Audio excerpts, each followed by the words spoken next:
Hey guys, Sean here. A few months ago, I reviewed um, the the most recent two Mission Impossible movies. So I figure finish out the series by reviewing the first three movies, and this will be one long video. Although there will be some jump cuts because I'll be recording them separately, and then edit all in one video, like I've done in the past with various film franchises. So we're going to start with the very first movie, Mission Impossible. So Mission Impossible is a 1996 American action spy film directed by Brian De Palma, produced and starring Tom Cruise. Based on the television series of the same name, the plot follows Ethan Hunt and his mission to uncover the mole who framed him for the murder of his entire IMF team. So yes. So basically,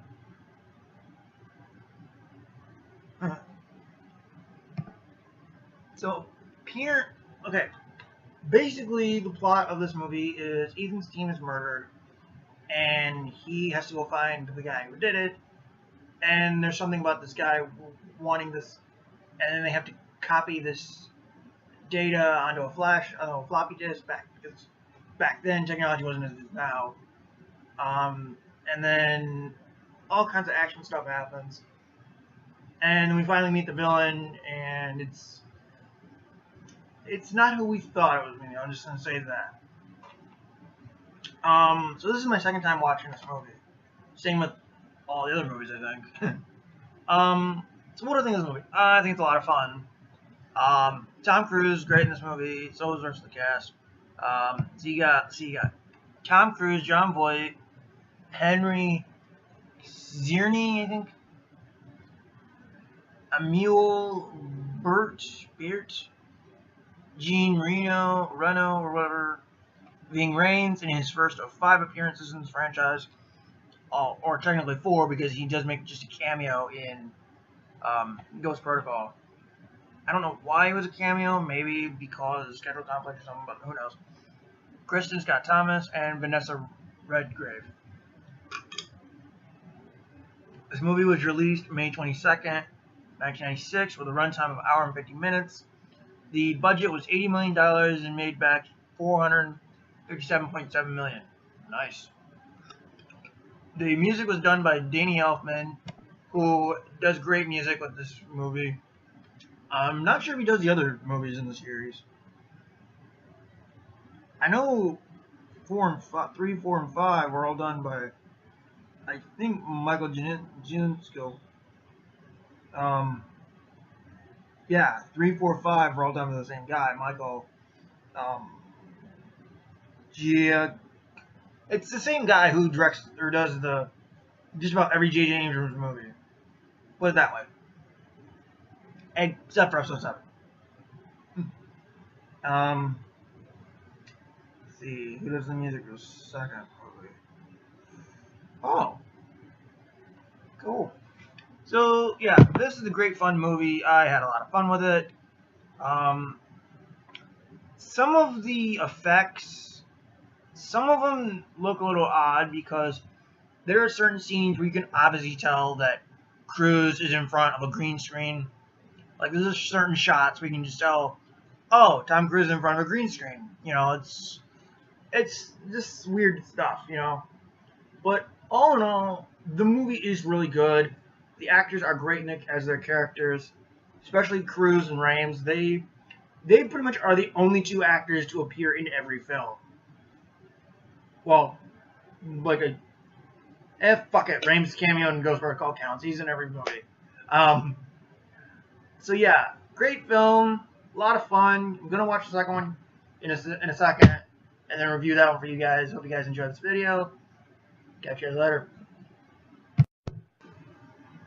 Hey guys, Sean here.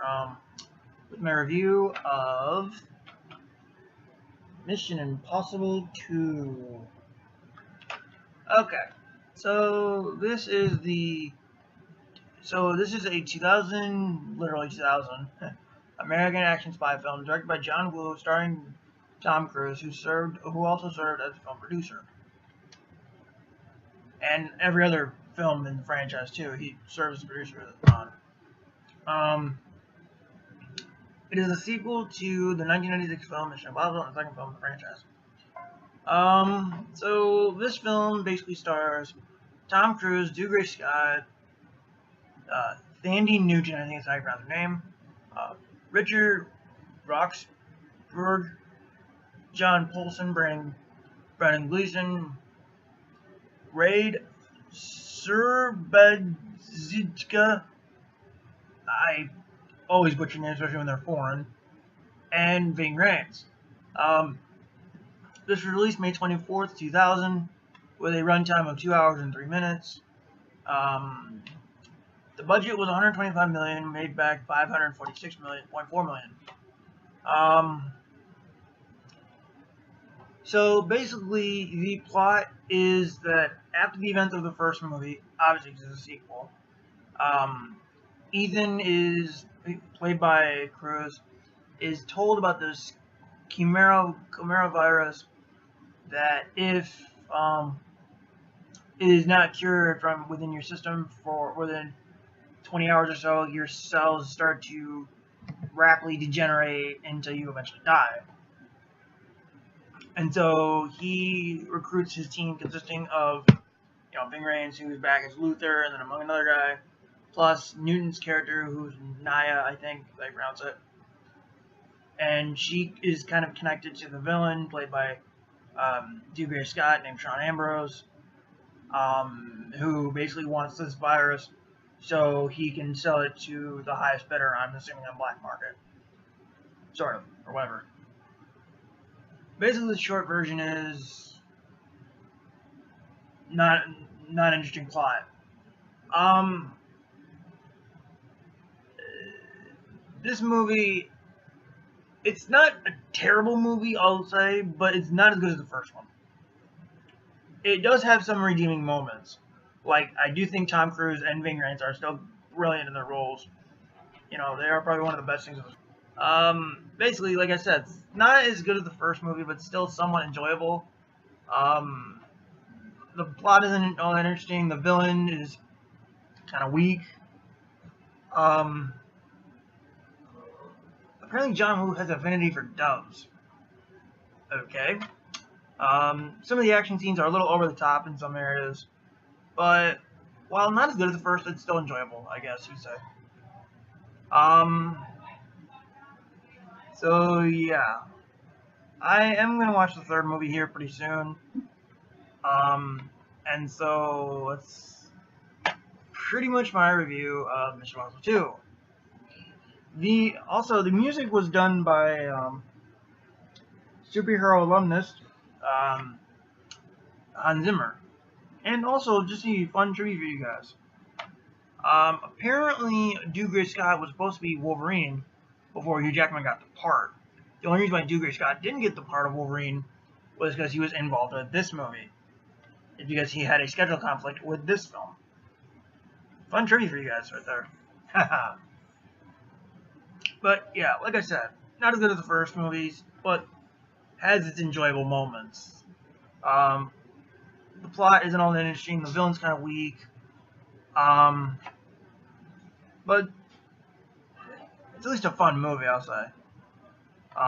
So hope you guys enjoyed this video. Sorry for the little interruption there. Hey guys, Sean here with my review of Mission Impossible 3.